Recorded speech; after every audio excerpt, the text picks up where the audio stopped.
Assalamualaikum warahmatullahi wabarakatuh. Innal hamdalillahi nahmaduhu wa nasta'inuhu wa nastaghfiruhu wa na'udzubillahi min syururi anfusina wa min sayyiati a'malina. Mahdihillahu fala mudhillalah wa man yudhillahu fala hadiyalah. Asyhadu an la ilaha illallah wahdahu la syarikalah wa asyhadu anna Muhammadan abduhu wa rasuluh. Allahumma shalli ala Muhammad wa ala ali Muhammad. Pertama-tama mari kita panjatkan pujian dan syukur kita kehadirat Allah Subhanahu wa taala yang telah memberikan kita hidayah dan rahmatnya kita dapat berkumpul di sini dan melaksanakan aktivitas seperti biasa. Salawat serta salam selalu tercurahkan kepada Nabi besar kita, Nabi junjungan kita yakni Nabi Muhammad sallallahu alaihi wasallam yang telah membawa kita dari zaman jahiliyah menuju peradaban yang Islamiyah dengan teknologi yang modern yang dapat kita rasakan pada saat ini. Yang terhormat Ayahanda Zulkifli selaku dosen pengampu dan teman-teman yang saya muliakan. Baiklah, di sini saya akan memaparkan materi makalah saya yang berjudul Sejarah Kurikulum di Indonesia. Sebelum itu saya perkenalan diri dulu. Perkenalkan, nama saya Intan Sakaria dari Prodi Tarbiyah kelas B dengan NIM 62 2019 058.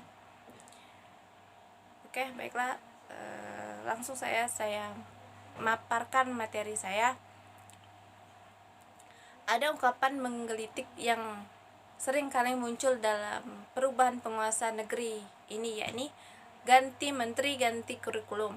Nyatanya dalam perjalanan sejarah sejak kemerdekaan Indonesia tahun 1945, kurikulum pendidikan nasional memang telah berulang kali mengalami perubahan, yaitu pada tahun 1947, 1952, 1964, 1968, 1975, 1984, 1994, 2004, 2006, serta yang terbaru adalah kurikulum 2013.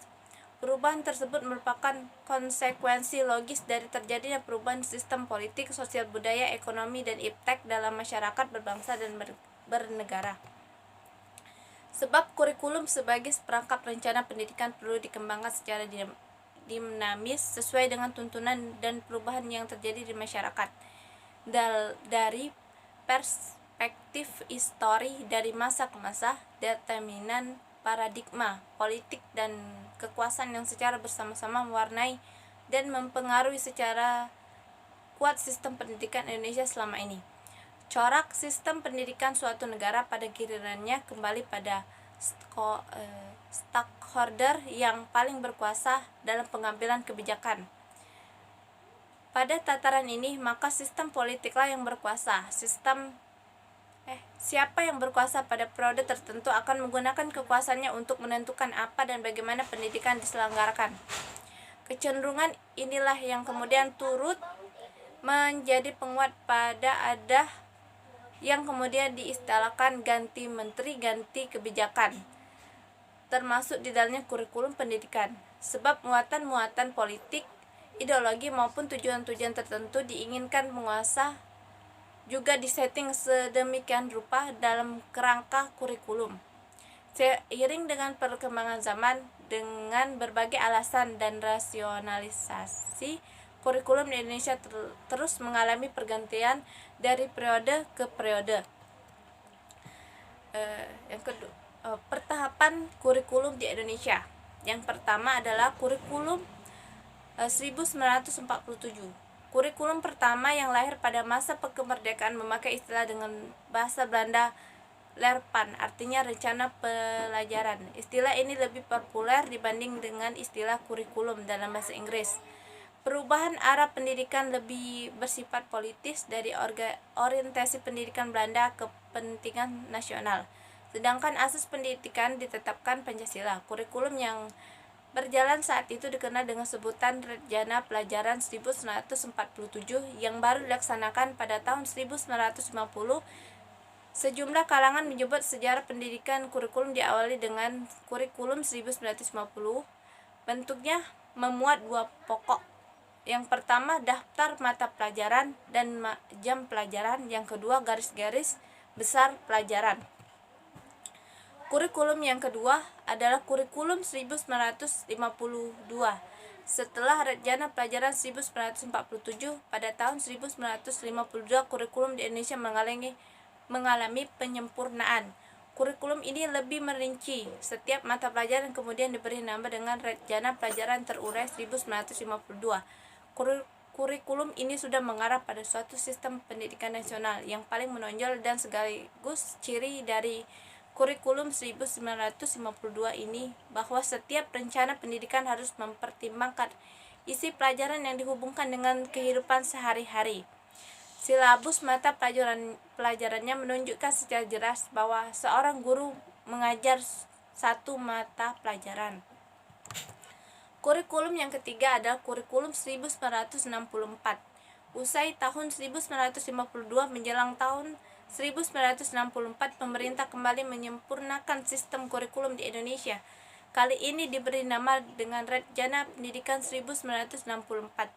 Pokok-pokok pemikiran kurikulum 1964 yang menjadi ciri dari kurikulum ini adalah bahwa pemerintah mempunyai keinginan agar rakyat mendapat pengetahuan akademik untuk pembekalan pada jenjang SD, sehingga pembelajaran dipusatkan pada program Pancawardana, yaitu pengembangan moral, kecerdasan emosi, dan jasmani. Ada yang menyebut Pancawardana berfokus pada pengembangan daya cipta, rasa, karsa, karya, dan moral. Mata pelajaran diklasifikasikan dalam 5 kelompok bidang studi: moral, kecerdasan emosional, keterampilan, dan jasmania. Pendidikan dasar lebih menekankan pada pengetahuan dan kegiatan fungsional praktis. Yang keempat adalah kurikulum 1968. Kelahiran kurikulum 1968 bersifat politis, mengganti rencana pendidikan 1964 yang dicitrakan sebagai produk Orde Lama.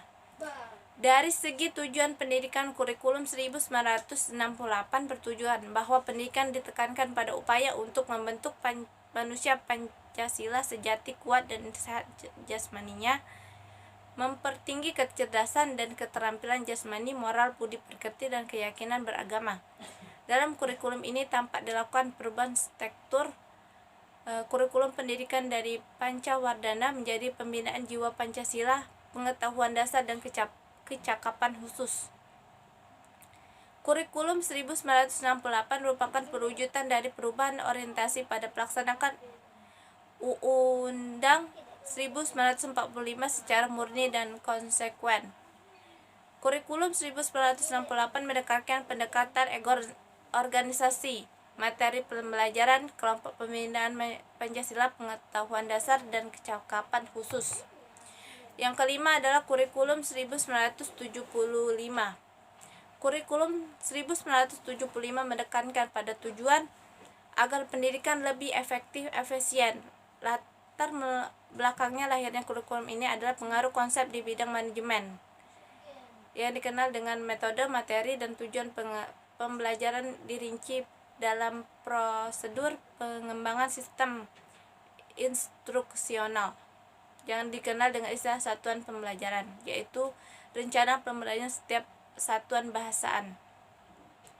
Setiap satuan pembelajaran dirinci menjadi tujuan instruksional umum, tujuan instruksional khusus, materi pembelajaran, alat pembelajaran, kegiatan belajar mengajar, dan evaluasi. Kurikulum 1975 banyak dikritik. Guru disebut sibuk menulis rincian apa yang akan dicapai dari setiap kegiatan pembelajaran. Yang keenam, kurikulum 1984. Kurikulum 1984 mengusul proses skill approach. Meski menggunakan pendekatan proses, tapi faktor tujuan tetap penting. Kurikulum ini juga sering disebut kurikulum 1975 yang disempurnakan. Posisi siswa ditempatkan sebagai subjek pembelajar, dari mengamati suatu, mengelompokkan, mendiskusikan, hingga melaporkan. Model ini disebut cara belajar siswa aktif. Kurikulum yang ke-7, Kurikulum 1994 merupakan hasil upaya untuk memadukan kurikulum sebelumnya, terutama kurikulum 1975 dan 1984. Sayang, perpaduan antara tujuan dan proses belum berhasil sehingga banyak kritik berdatangan disebabkan oleh beban siswa belajar dinilai terlalu berat, dari muatan nasional sampai muatan lokal. Materi muatan lokal disesuaikan dengan kebutuhan daerah masing-masing, misalnya bahasa daerah, kesenian, keterampilan daerah, dan lain-lain. Berbagai kepentingan kelompok-kelompok masyarakat juga mendesak agar isu-isu tertentu masuk dalam kurikulum. Akhirnya kurikulum 1994 menjelma menjadi kurikulum super padat. Kejatuhan rezim Soeharto pada 1998 diikuti kelahiran suplemen kurikulum 1999, tapi perubahannya lebih pada menambal sejumlah materi pelajaran saja. Kurikulum yang selanjutnya adalah kurikulum 2004. Sebagai pengganti kurikulum 1994 adalah kurikulum 2004 yang disebut dengan kurikulum berbasis komputer